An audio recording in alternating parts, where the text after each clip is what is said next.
Hello students, आपका मेरे channel science classes by doctor Kumkum Saxena में बहुत बहुत स्वागत है।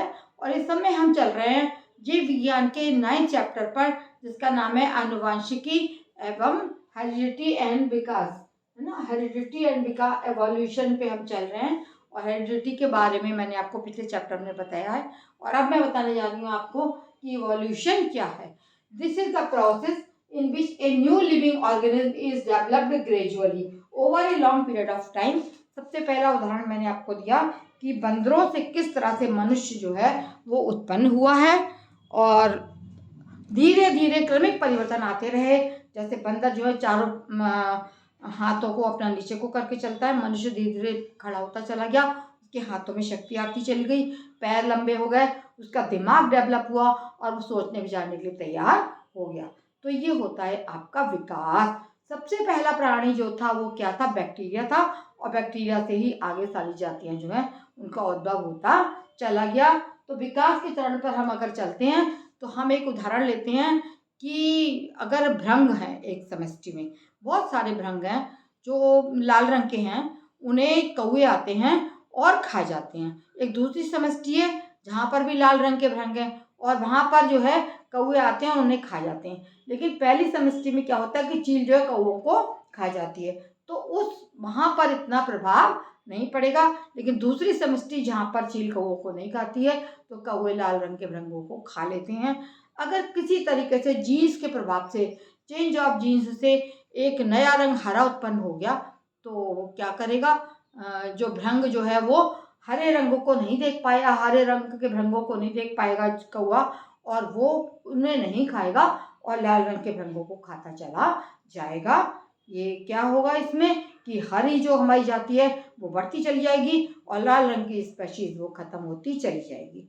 अब इन भृंगों को एक बड़ी समष्टि में हमने भेज दिया, तो कुछ तो भृंग जा सकते हैं, कुछ नहीं जा सकते हैं, कुछ कौवों के द्वारा उधर छोड़ दिए जाते हैं। तो जो पहली वाली समष्टि है उसमें हो सकता है कि उनका खाने की सामग्री कम हो जाए, तो क्या होगा? उनका भार कम होता चला जाएगा। और दूसरी समष्टि में अगर वो पहुंच गए तो हो सकता है कि हरे रंग के भृंग जो है वहाँ पहुंच गए, और एक आध कोई लाल रंग का भृंग भी, क्योंकि सारे तो नहीं जा सकते, उनमें इतनी पावर ही नहीं कि वो सारे उड़ के वहाँ पर पहुँच सके।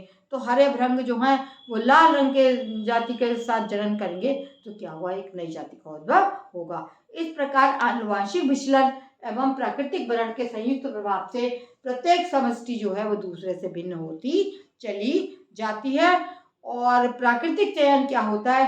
कौवे द्वारा किया जा रहा है कि कौवे जो है कौन से उसको समाप्त कर रहे हैं। कुछ नीले रंग के भृंग भी पैदा हो गए, तो नीले भी भृंग उन्हें दिखाई देंगे, वो लाल वालों को, नीले वालों को खा के समाप्त कर देंगे। केवल कौन सा?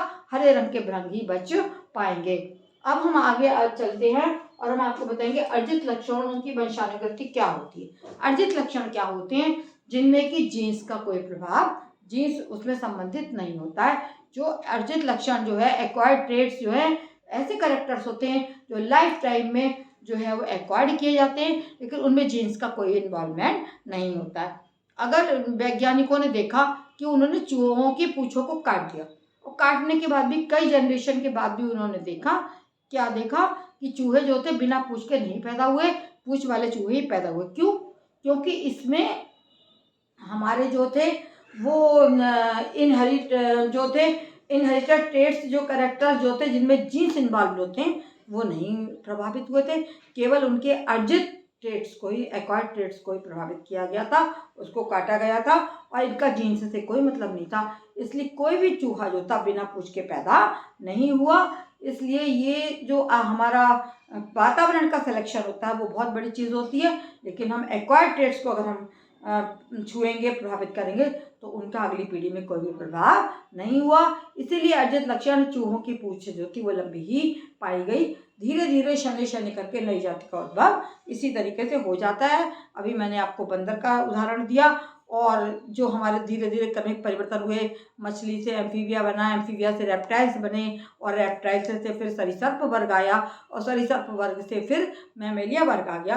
तो इनमें भी क्रमिक परिवर्तन धीरे धीरे प्रकृति के अनुसार होते चले गए, और इस प्रकार इनको जो है, इनमें जो लक्षण थे वो आते चले गए, और धीरे धीरे नए जाति का प्रादुर्भाव हो गया। हम लोग मैमेलियंस हैं और बंदर भी हमारी जात में ही है, कुत्ता बिल्ली भी है। इन कुत्ता बिल्ली से हम लोग बहुत फ़र्क हैं, धीरे धीरे फ़र्क होते चले गए। इसी प्रकार जो लायंस होते हैं, शेर, उनसे धीरे धीरे धीरे धीरे एक जाति चीते की बन गई, जो वर्षों बाद नई जाति के रूप में उत्पन्न हो गई। तो ये आपका है आनुवांशिक विचलन एवं प्राकृतिक वर्ण के संयुक्त प्रभाव से समष्टि, प्रत्येक समष्टि जो है दूसरी से भिन्न हो जाती है। जैसे एक समष्टि मैंने आपको बताई लाल रंगों की थी और दूसरी समष्टि हरे रंगों की उत्पन्न हो गई। लाल रंग समाप्त होते चले जाएंगे और हरे रंग जो है वो आगे पनपते चले जाएंगे, क्योंकि उनका कोई नेचुरल से वो नहीं हो पा रहा है, क्योंकि कौवे उनको नहीं देख पा रहे हैं। और चीलें जहाँ कौवों को समाप्त कर देंगी वहाँ पर कौवे भृंगों को नहीं खा पाएंगे, लेकिन जहाँ चीलें नहीं होंगी वहाँ पर कौवे भृंगों को खा जाएंगे। लेकिन हरे भृंगों को वो नहीं देख पाते हैं, क्योंकि हरे भृंग पत्तों में मिल जाते हैं और वो दिखाई नहीं देते हैं। इसके साथ ही मैं अपना चैप्टर समाप्त करती हूँ। प्लीज़ मेरे चैनल को सब्सक्राइब करिए और लाइक करना ना भूलें। धन्यवाद।